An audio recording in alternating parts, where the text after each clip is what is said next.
घराने की गायकी को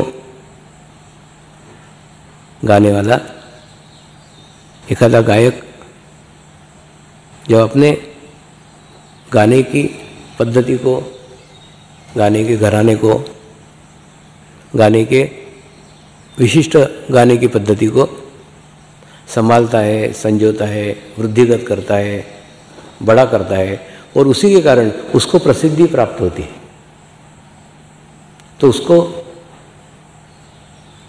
जीवन में एक ही लक्ष्य रहता है, एक ही इच्छा रहती है कि मेरे शिष्य मेरे कार्य को वृद्धिगत करे, मेरे गाने की पद्धति को वृद्धिगत करे, मेरे गाने के पद्धति को अधिक से अधिक लोगों तक पहुंचाए, अधिक से अधिक लोग उसका लाभ ले। वही उस गायक के लिए सच्ची गुरु दक्षिणा होती है। ठीक उसी प्रकार से मेरे लिए भी एक ही गुरु दक्षिणा है कि आप आपके जीवन काल में मोक्ष की स्थिति प्राप्त करो, यही मेरा लक्ष्य है। और ये पाने में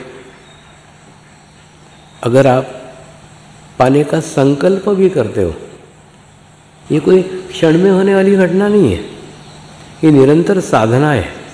साधना करते करते करते करते हमको उस स्तर तक पहुंचने का है। संकल्प करना यानी क्या? संकल्प करना है यानी उस दिशा में अपने चित्त को लेके जाने का। हमने संकल्प किया कि मुझे मोक्ष का स्थिति प्राप्त करने का है। ये गुरु पूर्णिमा से अच्छा अवसर कुछ नहीं हो सकता। तो आज के इतने शुभ अवसर के ऊपर आप सब संकल्प करो कि मुझे मोक्ष का स्थिति इसी जन्म में प्राप्त करने का है, मुझे दूसरा जन्म नहीं लेने का है। तो यही मेरे लिए आज की गुरु दक्षिणा होगी।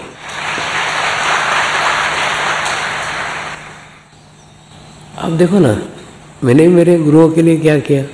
कुछ नहीं किया। उन्होंने जो दिया हुआ ज्ञान था, उनकी इच्छा थी कि उनके ज्ञान को जन सामान्य तक पहुँचाए, सामान्य आदमी तक पहुँचाए। अलग अलग धर्म के, अलग अलग जाति के, अलग अलग रंग के, अलग अलग देश के सभी लोगों को जो उसको लेना चाहे सबके लिए दरवाजे खोल दे, ऐसी उनकी इच्छा थी। उन्हीं इच्छा को पूर्ण करने का प्रयास किया, उन्हीं इच्छा को पूर्ण करने का प्रयत्न किया। तो गुरु के लिए उसके कार्य से बड़ी कोई गुरु दक्षिणा नहीं हो सकती। गुरु का कार्य सर्वोपरि है उसके लिए। जैसे बोलते हैं ना, राजा की जान तोते में थी, उसी प्रकार गुरु की जान उस कार्य में रहती है। उसको सबसे ज़्यादा चिंता रहती है उसके कार्य की, उसके कार्य का विकास कैसे होगा, कार्य का वृद्धि कैसे होगा, कार्य कैसे बढ़ेगा।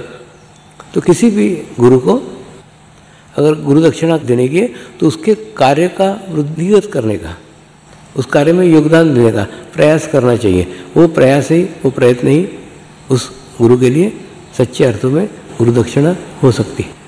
दूसरा, गुरु पूर्णिमा के दिन आप संकल्प करो, कुछ भी संकल्प करो कि मैं इस साल ये शिविर आयोजित करूँगा या ये कार्य करूँगा। कोई भी गुरु कार्य के लिए कोई भी संकल्प करो, मेरे आशीर्वाद है कि वो निश्चित पूर्ण होंगे।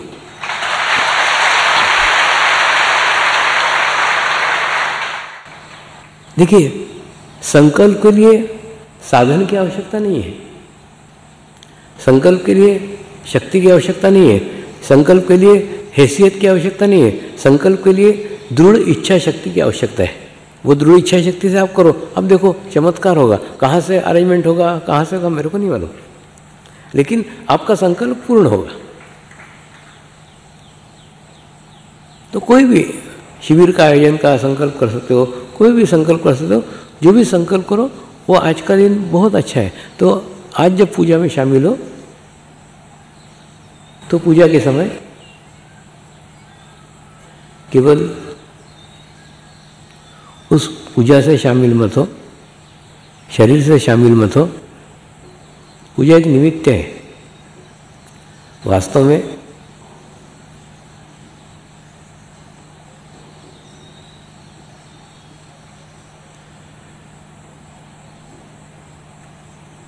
गुरु की पूजा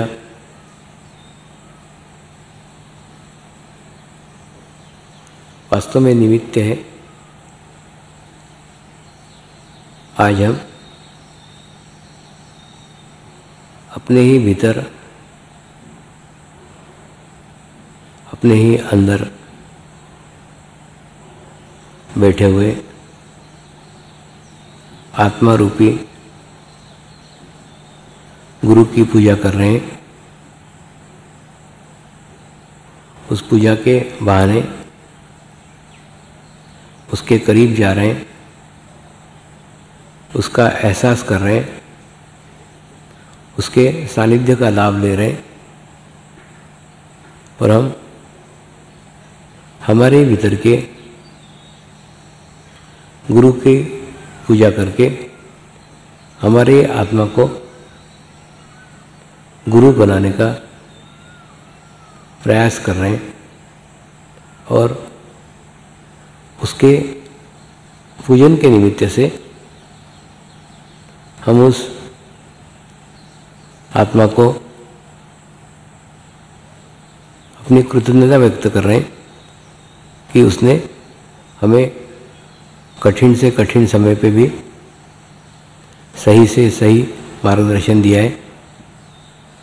तो वास्तव में शरीर से अपने आत्मा तक पहुँचने की विधि को, पहुँचने की प्रक्रिया को गुरु पूजन कहते हैं।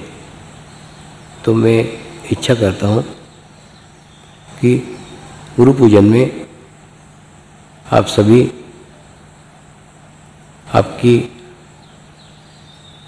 आत्मा तक पहुँचे और आपकी आत्मा शक्तिशाली हो, ताकि भविष्य में वो सही निर्णय लेने के लिए आपको सही मार्गदर्शन दे सके। आपकी आत्मा जितनी स्ट्रांग होगी, जितनी मजबूत होगी, उतना ही आपकी आत्मा का नियंत्रण आपके शरीर पे होना प्रारंभ हो जाएगा। और जब आपके आत्मा का नियंत्रण आपके शरीर पे होगा तो आपके शरीर को कोई भी व्यसन नहीं होंगे, कोई भी विकार नहीं होंगे, कोई भी दोष नहीं होंगे। इन सब से आप अपने आप को परे पाएंगे। तो आप सभी गुरु पूजन में एक शुद्ध पवित्र आत्मा बनकर शामिल हो, इसी शुद्ध इच्छा के साथ नमस्कार।